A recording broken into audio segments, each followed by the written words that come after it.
অনেকেই ভিডিওতে কমেন্ট করে, দাদা তুমি মূর্তির মুখ কিভাবে বানাও। তাই ভাবলাম আজকে ডিটেলসে একটি মূর্তির মুখ বানিয়ে তোমাদেরকে দেখাই, ও কিভাবে আমি প্লাস্টার প্যারিস দিয়ে মুখটির মোল্ড তৈরি করি সেই কাজটিও তোমাদের করে আমি দেখাচ্ছি। তাহলে বন্ধুরা তোমরা সম্পূর্ণ ভিডিওটি দেখতে থাকো।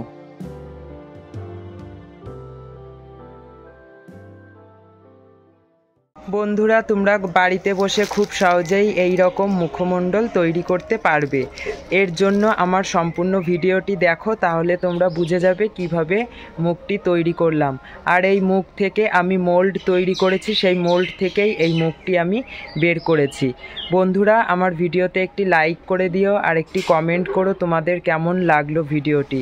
আর যারা আমার চ্যানেলে নতুন তারা চ্যানেলটি সাবস্ক্রাইব করে আমার পাশে থেকো। তাহলে পুরো ভিডিওটি দেখতে থাকো।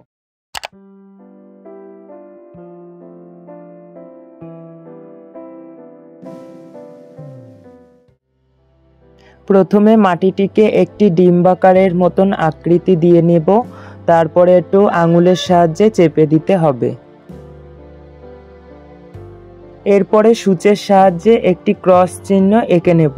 সেই ক্রস চিহ্নের নিচের থেকেই দেখো আঙুলের সাহায্যে চোখের যে আন্ডারআউন্ডটি হবে সেটি আমি করে নিচ্ছি ও কপালে একে একে মাটি দিয়ে দিচ্ছি। এই ধরনের ভিডিও পেতে আমার চ্যানেলটি সাবস্ক্রাইব করে আমার পাশে থেকো। আর যারা আমার নতুন বন্ধুরা তারাও আমার চ্যানেলটি সাবস্ক্রাইব করে দিও। আর একটি মিষ্টি কমেন্ট করো ভিডিওটি কেমন লাগলো, আর কোনো ভুল ত্রুটি থাকলে সেটি আমাকে কমেন্টের মাধ্যমে জানিও, তাহলে আমি নেক্সট ভিডিওতে সেটি শুধরে নেওয়ার চেষ্টা করব। বন্ধুরা ভিডিওতে একটি লাইক করে দিও।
দেখো বন্ধুরা যেখানে যেখানে মাটির প্রয়োজন আমি সেই সব জায়গায় মাটি দিয়ে নিচ্ছি। তোমরা পুরো ভিডিওটি দেখতে থাকো, তাহলে ভালো করে বুঝে যাবে।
আমি এখানে দেখো মাটি দিয়ে একটি রাউন্ড আকারের একটি গোলাকার করে নিয়েছি। তার ভেতরে ফেসটি দিয়ে আমি সাইড থেকে মাটি দিয়ে একটি সাপোর্ট দিয়ে দিচ্ছি। এরপরে বন্ধুরা দেখো আমি এখানে প্লাস্টার প্যারিস নিয়েছি। এই প্লাস্টার প্যারিসটি সবুজ রঙের, এটি ভালো জমে, এর জন্য এই প্লাস্টার প্যারিসটি আমি নিয়েছি। প্লাস্টার প্যারিসটি 3-4 ঘন্টা রাখলেই জমে যাবে। আর এই প্লাস্টার প্যারিসটি তোমরা লোকাল মার্কেটে পেয়ে যাবে, একটু ভালো দেখে কিনে নিও। আমি এখানে 2 কোট করেছি, কিন্তু আমি লাস্টের কোটের ভিডিওটি করতে পারিনি, ভিডিও ক্লিপটি হয়নি, ওর জন্য তোমাদের দেখাতে পারিনি। তোমরা এখানে 2টো কোট করে নেবে, প্রথমে পাতলা তারপরে শক্ত করে নেবে। তারপরে দেখো একটি চাকুর সাহায্যে আমি সাইডগুলো ভালো করে কেটে নিচ্ছি ও আমি মুখের যে ফেসটি ছিল সেটি আমি বের করে নিয়েছি। এইবার আমি সেই চাকু দিয়ে যেখানে যেখানে একটু এবড়ো খেবড়ো আছে সেই জায়গাগুলো সুন্দর করে ঠিক করে নিচ্ছি। এরপরে দেখো আমি জলের ভেতরে সেই প্লাস্টার প্যারিসের মোল্ডটি দিয়ে ও তুলি দিয়ে হাতের সাহায্যে ভালোভাবে ধুয়ে নেব।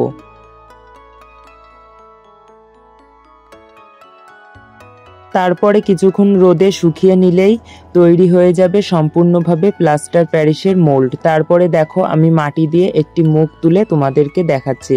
তাহলে বন্ধুরা আমার ভিডিওটি কেমন লাগলো তোমরা কমেন্ট করে নিশ্চয়ই জানিও। আর ভিডিওটি ভালো লাগলে ভিডিওতে একটি লাইক করে দিও। আর দেখো ফেসটি প্রথমে তুলে তারপরে একটু ক্লিন করে নিয়েছি। তারপরে দেখো মোল্ড আর ফেসটি কেমন লাগছে জানিও।